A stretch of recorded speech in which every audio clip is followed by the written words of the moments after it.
Ya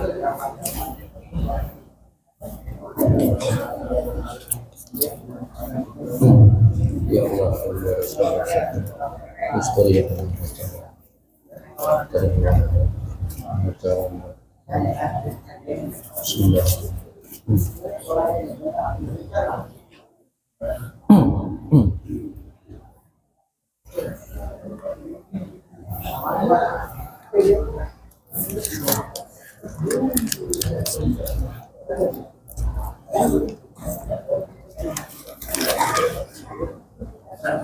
Bismillah.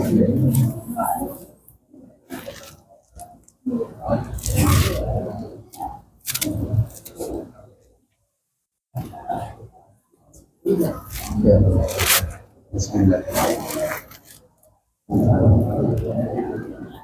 Ya Arhamar Rahimin, Ya Arhamar Rahimin, Ya Arhamar Rahimin, farij 'alal muslimin, Ya Arhamar Rahimin, Ya Arhamar Rahimin, Ya Arhamar Rahimin, farij 'alal Ya Rabbana Ya Karim, Ya Rabbana Ya Rahim, Antal Jawadul Halim, wa anta ni'mal mu'in, Ya Arhamar Rahimin, Ya Arhamar Rahimin, Ya Arhamar Rahimin, farij 'alal وما لنا ربنا سواك يا حسبنا يا ذا العلا والغنى يا قوي يا متين يا أرحم الراحمين يا أرحم الراحمين فرج على ربي حينا شاكرين توفنا مسلمين نبعث من الآمنين في زمرة السابقين يا أرحم الراحمين فرج على المسلمين واختم بأحسن ختام إذا دنا الانصرام وحان حين الحمام وزاد رشح الجبين يا أرحم الراحمين يا أرحم الراحمين يا أرحم الراحمين فرج على ثم الصلاة والسلام على شفيع الراحمين فرج على المسلمين استغفر الله العظيم استغفر الله العظيم الذي لا اله الا هو الحي القيوم واتوب اليه اشهد ان لا اله الا الله واشهد ان محمدا رسول الله اللهم صل على سيدنا محمد وعلى ال سيدنا محمد الفاتحه الى حضره سيدنا ونبينا ومولانا محمد وعلى اله وصحبه اجمعين ولجميع أولياء الله تعالى من مشرق الأرض إلى مغاربها أينما كانوا حل رواهم يا رب العالمين وخصوصا إلا رأي سالما وصحبه كرم الله وجهه سيدنا خالد القورات لنا محمد الزهرة سيدنا أبو الله بن عباس سيدنا أنس بن مالك سيدنا أبو الله الأشعري إمام مالك سيدنا محمد بن الشافعي إمام أبو حميد محمد الغزالي سيدنا أبو بكر الجلالي سيدنا محمد بن المدني الله المهاجر الى الله حبيب احمد بن اسحاق المقدم حبيب محمد بن علي بن هاشم dari Imam Muhammad Al-Busiri saya memberangkat Allah saya kasih saya bilang Siddiq dan Haji Muhammad Al-Busiri saya sering dari saya selalu dalam saya gaji Muhammad gaji motor Musalsal ila silsilah zikri wa syahidi ila wasilina Rasulullah ini musim badri khususan ila mu'alim hadal kitab Sayyid Muhammad bin Ali al-Maliki al-Hasani wa Sayyidi Hasan سبيل قرهم وأهل سلسلتهم والآخذين عنهم والمنتسبين إليهم أن الله يتغشاهم برحمة والمغفرة ويعين علينا وعلى أهل بلدتنا من بركاتهم وأسرارهم وعلومهم ونفحاتهم وخصوصيتهم وكرامتهم ويحمينا بحمايتهم في الدين والدنيا والآخرة وعلى كل نية صالحة وإلى حضرة النبي صلى الله عليه وسلم شو لله لهم الفاتحة أعوذ بالله من الشيطان الرجيم بسم الله الرحمن الرحيم الحمد لله رب العالمين الرحمن الرحيم مالك يوم الدين إياك نعبد وإياك نستعين اهدنا الصراط المستقيم صراط الذين أنعمت عليهم غير المغضوب عليهم ولا الضالين. بسم الله الرحمن الرحيم الحمد لله رب العالمين والصلاة والسلام على أشرف الأنبياء والمرسلين سيدنا ونبينا ومولانا محمد سيد المرسلين وعلى آله وصحبه أجمعين. قال رب اشرح لي صدري ويسر لي أمري واحلل عقدة من لساني يفقهوا قولي. سبحانك لا علم لنا إلا ما علمتنا إنك أنت العليم الحكيم. ولا حول ولا قوة إلا بالله العلي العظيم. ولا حول ولا قوة إلا بالله العلي العظيم. ولا حول ولا قوة إلا بالله العلي العظيم. أما بعد. بسم الله الرحمن الرحيم. قال المؤلف رحمه الله تعالى وأدمنا بعلومه وعلومه في الدارين آمين. Berkata Sayyid Muhammad bin Alawi al-Maliki al-Hasani bahwasanya beliau menyebutkan di dalam kitab karangan beliau wala waiba annal qalba yasda'u kama yasda'ul nuhas wa ghairi. Kada diragukan lagi, diyakini bahwasanya annal qalba sesungguhnya hati kita ini yasda'u bisa kotor, bisa bekarat, bisa bertagar kama yasda'un nuhas wa ghairi, sebagaimana bisa berkaratnya besi, tembaga dan lainnya.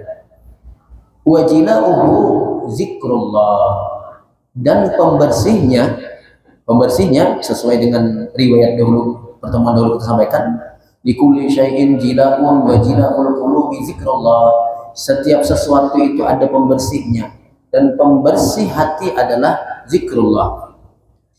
Nah jazidin, setiap hati itu bisa bertagar, bisa dihinggapi oleh kotoran dan perlu dibersihkan. Wajilauhu zikrullah, salah satu manfaat kita berzikir adalah untuk membersihkan hati kita. Beruntung orang yang ingin membersihkan hatinya. Qad aflaha man zakkaha, sungguh beruntung orang yang berusaha membersihkan hatinya. Wa qad khaba man dassaha, sungguh rugi, celaka, rugi orang yang mengotori hatinya. Dan orang yang menghadap Allah kena, walaupun banyak amal, banyak ibadah, banyak ilmu, tapi hati kotor, maka amal ibadahnya itu tidak ada nilainya di sisi Allah. Tapi walaupun kita kada banyak ilmu, kada banyak amal, tapi hati bersih, maka itu orang yang beruntung. Kena man atallaha biqalbin salim, orang yang datang menghadap Allah dengan hati yang selamat. Apalagi amal banyak, ilmu banyak, hati selamat, nah itulah orang yang beruntung. Nah maka kita berusaha membersihkan hati kita. Jilauhu, pembersih hati kita, zikrullah, banyak-banyak mengingat Allah dengan hati, banyak-banyak menyebut Allah dengan lisan. Fa innahu, karena bahwasanya zikir yajluhu hatta yada'u kal mar'ah bi. Kalau kita bersihi saban hari, maka bersihlah hati kita itu. Diibaratkan kata Imam Hujjatul Islam Al-Ghazali, kaca hati kita tuh seperti kaca. Kaca itu setiap hari berdebunya. Maka setiap hari kita lap, maka bersihlah kaca tadi. Tapi kalau kita biarkan sehari, 2 hari, sebulan, 2 bulan, setahun, 2 tahun kada dilap, kenanya bekarat betagar, sulit kena kada cukup hanya dilap, kada bisa hanya dengan air, tapi harus pakai minyak, pakai besi, dikikir, diikis. Kalau sudah bekarat hati itu, hati kita ini seperti kaca. Debu itu diibaratkan dosa yang mengaburkan hati kita, maka perlu dibersihi saban hari. Fa innahu, bahwasanya zikir yajruhu, membersihkan. Tapi mun dibiarkan hatta yada'ahu, dibiarkannya kotor sebulan, 2 bulan, setahun, bertahun-tahun kada pernah dibersihinya. Ada keinginan hendak duduk di majelis zikir, majelis salawat, dia ada keinginan hendak membersihkan hati. Itu diibaratkan, kata beliau, kal mar'ah, seperti cermin. Mir'ah, mar'ah perempuan ya. Kal mir'ah, seperti cermin. Al bayda, yang bersih cermin tadi.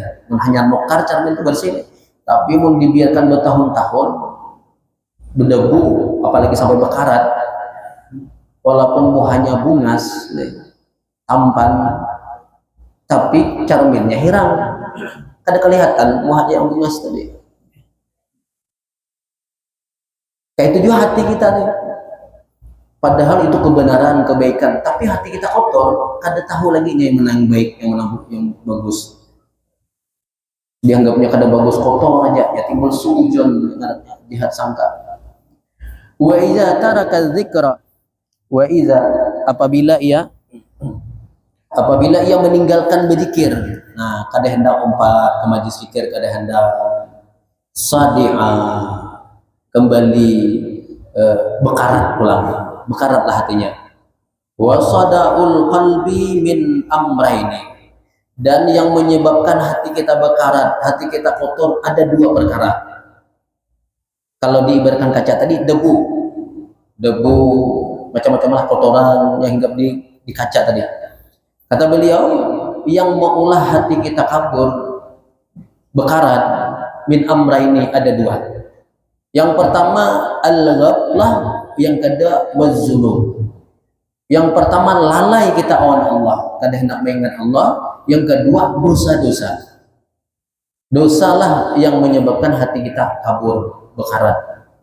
Lalai dengan Allah, kada hendak mengingat Allah, yang menyebabkan hati kita kabur. Dan karena yang membuat hati kita bekarat, kabur tadi, ghaflah, lalai dengan dosa, maka jila'uhu bi amrayn, cara membersihkannya dengan 2 ulang. Karena 2 macam ini mengaburkan hati kita, dengan untuk membersihkannya dengan 2 ulang, yaitu apa? Az-zikri wal istighfar. Zikir menghilangkan supaya kita jangan ghaflah, lalai. Istighfar menghilangkan dosa-dosa. La kabirata ma'al istighfar wa la saghirata ma'al istimrar.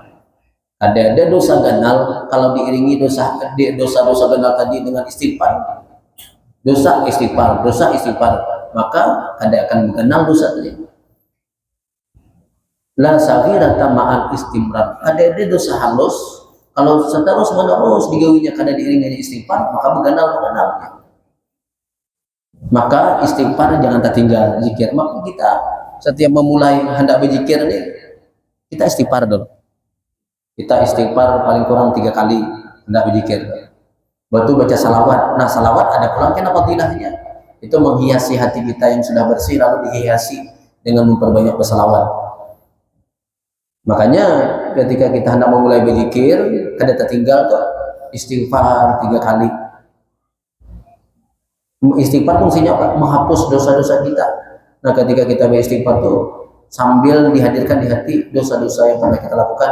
Astaghfirullahaladzim alladzi la ilaha illa huwal hayyul qayyum wa atubu ilaih. Tengah malam kayak itu deh. sorangan sunyi sambil beristighfar kayak tadi merenung, bisa lilih banyak mata nangis. Nah itu yang termasuk yang dikatakan dahulu hadis Nabi, sab'ah, ada 7 kelompok, sab'ah nafarin, 7 kelompok yang akan dinaungi di bawah aras, la zilla illa zilluhu, yang tidak ada naungan kecuali naungan Allah. Yaitu diantara yang 7 adalah orang yang menangis di tengah malam menggenang dosa-dosanya. Maka bangun tengah malam apa? Wahum yastaghfirun, dalam Al-Quran mereka dalam keadaan beristighfar. Habis sembahyang kita beristighfar. Hendak memulai nih berzikir nih, bagus beristighfar.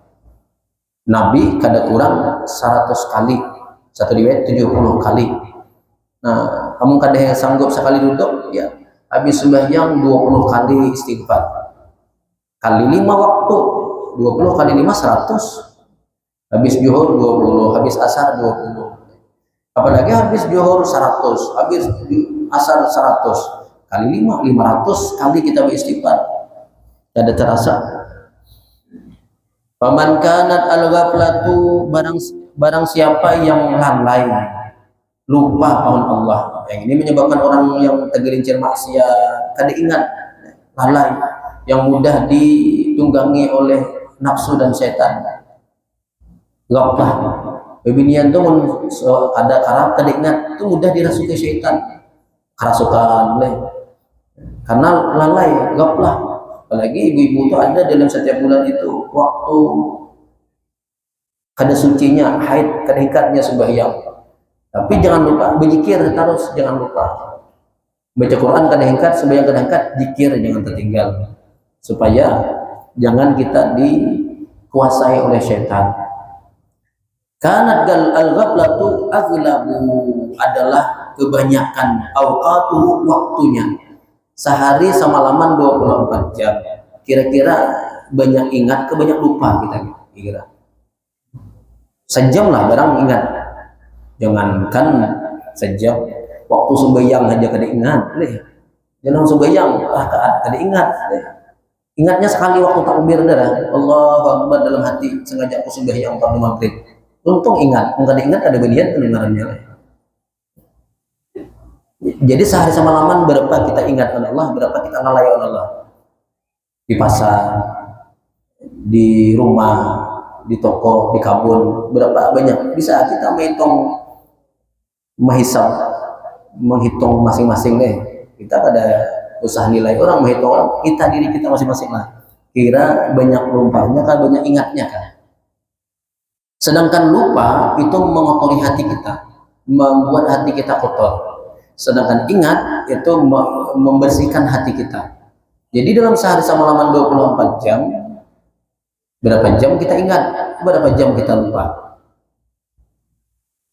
Bisa kita menghitung serang. Berarti banyak lupanya, berarti banyak itu debu di hati. Iringi oleh istighfar, hapus dengan istighfar. Habis sembahyang kan istighfar kita. Padahal habis sembahyang kita bukan gawe dosa deh. Kamu gawe dosa kalau istighfar itu memang disuruh kita. Ini habis sembahyang, salam, berdoa, lalu istighfar kita. Kira kesalahan apa yang kita gawe nih? Kita bukan maksiat, kita sembahyang. Kenapa tetap disuruh istighfar? Karena kita sehari semalaman 24 jam itu memang masih banyak lalainya daripada ingatnya Allah. Karena as-sada'u adalah kotoran atau tagar mutarakiman, setiap hari bertumpuk setiap hari, ala qalbihi, atas hatinya. Itulah yang menyebabkan kita terdinding kada ma'rifah lagi Allah. Kita punya hati, mata hati kita buta, walaupun mata kepala kita melihat. La ta'mal absar walakin ta'mal qulub. Bukan mata kepalanya yang buta, mata hatinya yang buta. Karena hati kita ini ada besi mata, nah, bisa buta, bisa kabur. Apa yang maulah kabur? Ya dosa-dosa. Apabila hati itu sudah kotor, bertumpuk-tumpuk, kada dibersihkan, lam tantabi' fihi suwarul ma'lumat, kada terlihat lagi nya, kada terbuka lagi, kada tergambar lagi rupa yang diketahui, yaitu ilmu. Ala ma hiya alai, atas sesuatu yang sebenarnya. Sehingga parahnya kene, ayaran batila fi suratil haq, memandang yang batil itu rupa suratul haq, nyangkanya itu yang baik, terbalik pandangannya. Yang batil dipadahkannya baik, dipadakannya hak, wal haq, dan sebaliknya yang bujur fi suratil batil, menganggapnya kebatilan karena hatinya kotor, buta. Orang kada melihat itu kan kada hingkatnya menilai, hanya melihat dengan penglihatan aja, tapi penglihatannya kabur, kada hingkat lagi membedakan. Maka kalau sudah kabur itu para al batil fi suratil haq, maka ia menganggap yang batil itu yang kada bagus, padahal itu dosa, dianggapnya bujur aja, dianggapnya baik. Wal haq, sebaliknya yang baik fi suratil batil, tertutup dengan kebatilan karena mata hatinya kabur. Fa in taraka ma alaihi as-sada'u azlama wa aswada, apabila sudah bertumpuk-tumpuk dibiarkannya kabur, tambah kabur, azlama, niscaya jadi gelap, wa aswada, hitam pekat hatinya, kotor. Nah ini mudah dihinggapi penyakit. Nah, karena jadi qalbun marid, hati yang sakit. Hati yang sakit dibiarkannya kada diobatinya. Zikir itu obat hati juga, kada dikadang zikir. Harus orang yang sakit umum dibiarkan kada diobati, pacangan mati. Maka hati kita itu sudah sakit, dibiarkan kada diobati, asalnya qalbun marid jadi qalbun mayit, hati yang mati. Awaknya hidup, jasmaninya hidup, tapi rohaninya mati. Gara-gara apa? Gara-gara dosa, ghaflah, kada diiringinya dengan istighfar, lalai kada diiringinya dengan zikrullah, zikir ingat kepada Allah kurang. Warakibahu arwanu, sehingga saking parahnya hatinya tadi bertagar. Allazi qala Allah Ta'ala, sebagaimana Allah Ta'ala menggambarkan di dalam Al-Quran surah Al-Mutaffifin ayat 14, biar Allah berfirman, kalla bal rana ala qulubihim ma kanu yaksibun. Itu kalau dalam tajwidnya saktah deh. Kalla bal rana ala qulubihim, balnya itu ada sin saktah, berhenti dengan tidak menarik nafas. Nah, itu masalah tajwid deh. Yang kita maklumnya kalla bal, sekali-kali tidak, bahkan rana, tagar, ala qulubihim, kotoran yang sudah berkarat. Itu berarti parah benar itu sudah berkarat. Ala qulubihim, di atas hati mereka. Kenapa jadi bertagar kotor hati mereka? Maka nuyaksigun, sebab gawian yang mereka lakukan, yaitu apa? Dosa. Dengan sebab dosa-dosa yang mereka kerjakan itu mengolah hatinya bertagar, hatinya bakaran. Ibarat cermin bertagar hilang, walaupun bunga semua ada kelihatan lagi. Kalau hati kita sudah bertagar kotor, padahal itu kebaikan, nasihat itu baik, ilmu itu baik, tapi hatinya kotor, hanya kadang memandang kebaikan lagi, malahan dinasihatinya sarik, tersinggung. Padahal ilmu baik, tapi karena hatinya apalagi berpenyakit, diibadatkan ya. Ilmu itu makanan rohani kita, termasuk nih zikir, salawat, kita berkumpul di majlis seperti ini. Ini rohani kita diberi makan. Sebagaimana jasmani kita perlu makan, rohani kita perlu makan juga. Nah, makanan jasmani kita sama-sama tahu, nasi, roti. Makanan rohani itu ilmu, majlis zikir, salawat. Apabila hati orang itu sudah kotor, apalagi sudah sakit, masuk makanan rohani, bukannya merasa senang, yang merasa tambah sakit. Sebagaimana kita kena penyakit, misalnya demam, panas, padahal teh itu manis, susu itu manis, Ketika diminumnya hanya garing, kada terasa manis lagi, terasa pahit. Kenapa? Karena ini sakit. Kada usah seawakan sakit, bibirnya aja sariawan, minum, apalagi yang panas deh, apalagi yang padas-padas. Padahal dengan bekarohnya nyaman deh, apalagi sambal acan.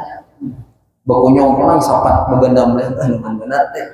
Tapi bibirnya sariawan, tersiksa ya. Mengilap-ilapnya supaya jangan kena sariawannya. Kayak itu juga hati orang yang sakit itu. Padahal ilmu itu bagus, nasihat itu bagus. Orang tua hanya menasihatinya supaya ia selamat. Gurunya menasihatinya. Bukannya berterima kasih, malahan sariknya. Malahan gurunya agak keras sedikit, laporkannya ke polisi. Bukannya berterima kasih, malahan bertambah-tambah sakitnya. Sebagaimana Allah Ta'ala berfirman dalam surah Al-Baqarah, fi qulubihim maradun fazadahumullahu marada.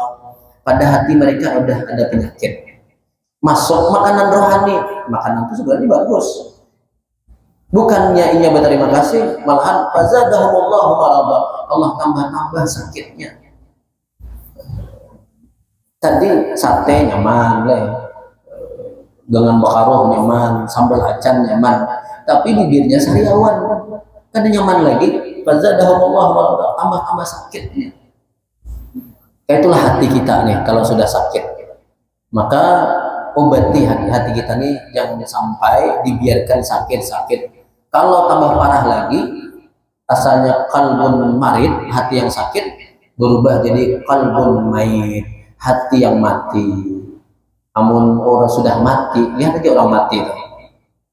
Munnya masih garing, ada harapan. Orang mati itu andaki makanan dihiga, kada mengambilnya, kada mati berarti.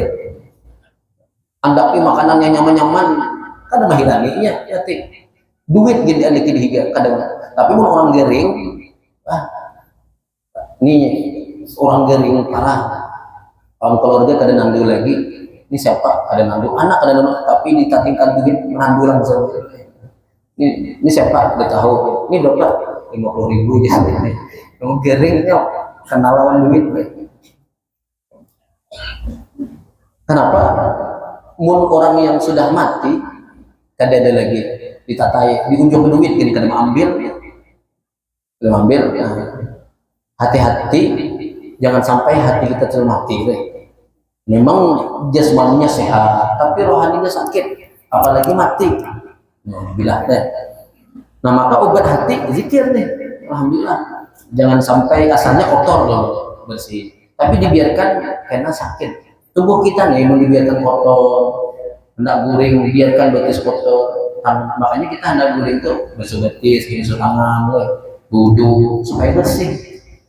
Amun awak kita, tangan kita, betis kita kotor, dibiarkan bisa datang penyakit. Kalau penyakit datang dibiarkan, akhirnya bisa ada diobati, bisa mati. Itu juga hati kita nih, hati kita. Kalau dibiarkan kotor, karena jadi sakit kada diobati terus, akhirnya jadi mati hati. Kalau sudah mati itu kada ada lagi nasihat, kada berguna lagi ya katanya. Ilmu kada berguna lagi. Kayak orang mati. Makanan diandak, makanan, minuman, duit kan akan punya ambil lagi karena sudah mati hatinya. Nah, seperti itu Allah mengabarkan dalam Al-Quran. Bahkan tagar yang ada pada hatinya yang menyebabkan ia kadang bisa membedakan lagi mana yang baik, mana yang buruk. Dan apa sebabnya? Sebab karena perbuatan dosa-dosa mereka. Wahina izin ketika itu sudah parah penyakit di hatinya, ia suhu tasawwuru fala yuqbilu haqqan.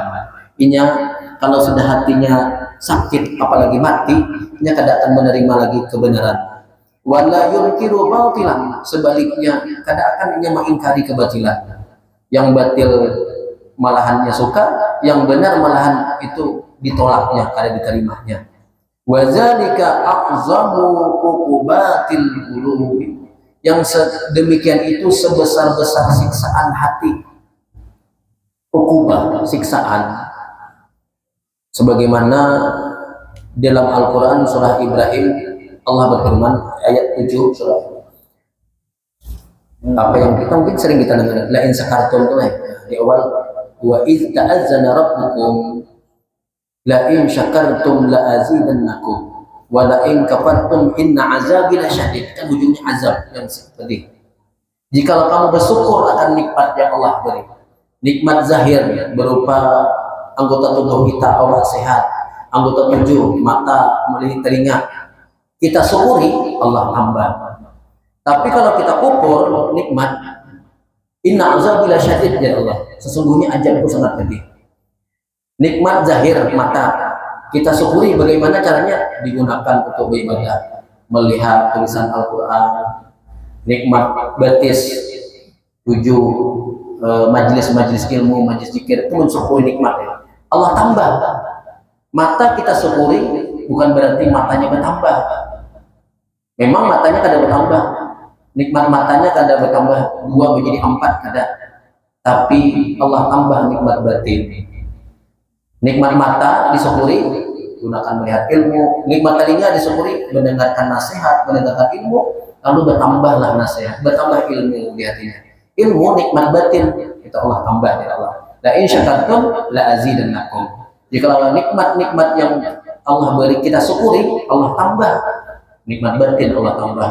Dengan nikmat mata, telinga kita syukuri, mendengarkan ilmu, mendengarkan muntong kita nih, kita gunakan berzikir, maka Allah tambah nikmat batin, ketenangan jiwa, ilmu, hidayah. Sebaliknya, walain kafartum, jikalau kamu kufur akan nikmat yang kuberi, nikmat mata digunakannya melihat maksiat, nikmat telinga bukan untuk ibadah, malahan mendengar aib kurang, nikmat mulut digunakannya menyambati kurang, menggibah, mencela, mengatakan yang kotor. Inna azabi lasyadid, azabku sangat pedih. Dengan apa?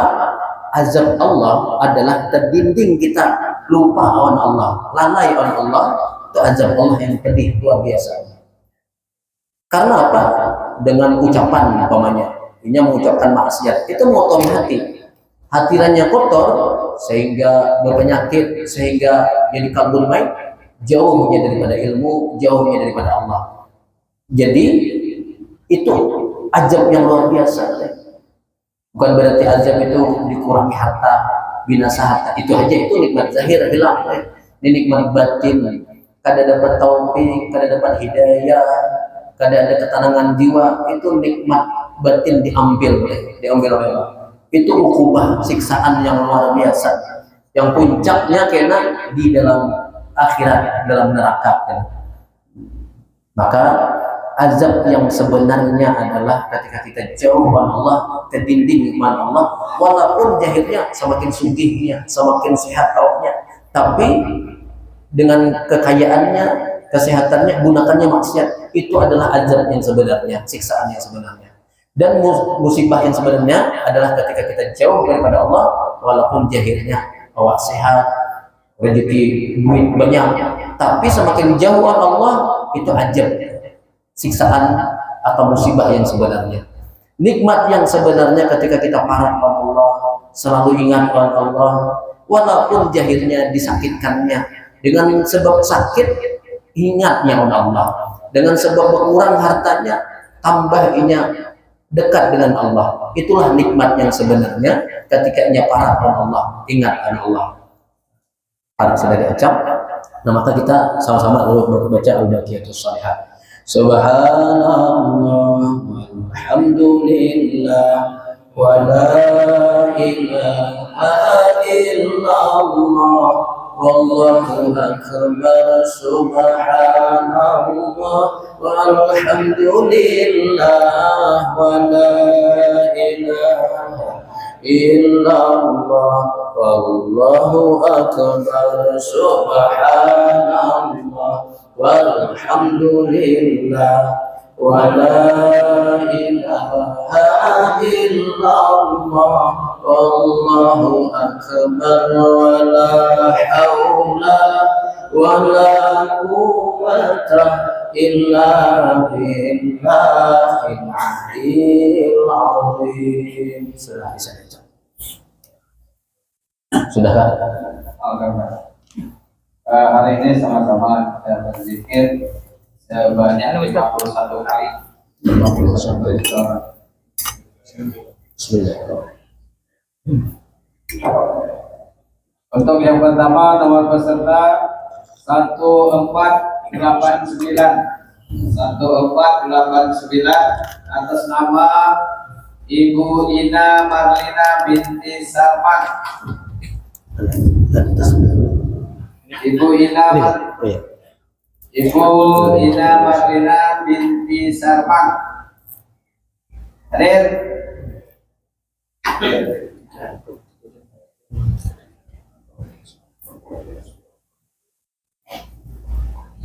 Yang kedua nomor peserta 0052 atas nama Ibu Fatmawati binti Rusli. Ibu Fatmawati binti Rusli. Hadir. Hadir ya? Hadir. Yang ketiga nomor peserta 1841 atas nama Bapak Muhammad Arsyad bin Muhri.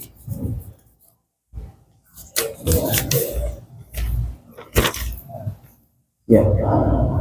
Yang keempat nomor peserta 0395 atas nama Ibu Siti Rohani binti Tuharus.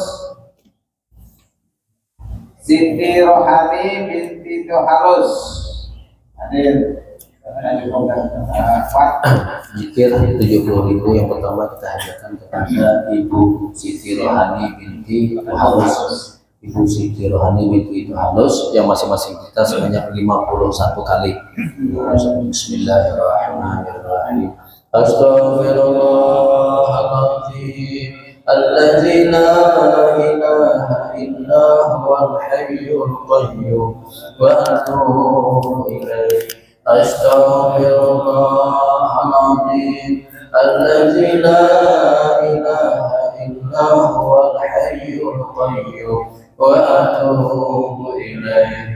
Astaghfirullahaladzim الذي لا إله إلا هو الحي القيوم وأتوب إليه. اللهم صل على سيدنا محمد عبدك ورسولك النبي الأمي وعلى آله وصحبه وسلم. اللهم صل على سيدنا محمد عبدك ورسولك النبي الأمي وعلى آله وصحبه وسلم. اللهم صل على سيدنا محمد عبدك ورسولك النبي الأمي وعلى آله وصحبه. أفضل الذكر فاعلم أنه لا إله إلا الله. لا إله إلا الله. لا إله إلا الله. سيدنا محمد رسول الله صلى الله عليه وسلم. لا إله إلا الله. لا إله إلا الله. لا إله إلا الله. لا إله إلا الله. لا إله إلا الله. لا إله إلا الله. لا إله إلا الله. لا إله إلا الله. لا إله إلا الله. لا إلا الله. لا إله إلا الله. لا إله إلا الله. لا إله إلا الله. لا إله إلا الله. لا إله إلا الله. لا إله إلا الله. لا إله إلا الله. لا إله إلا الله.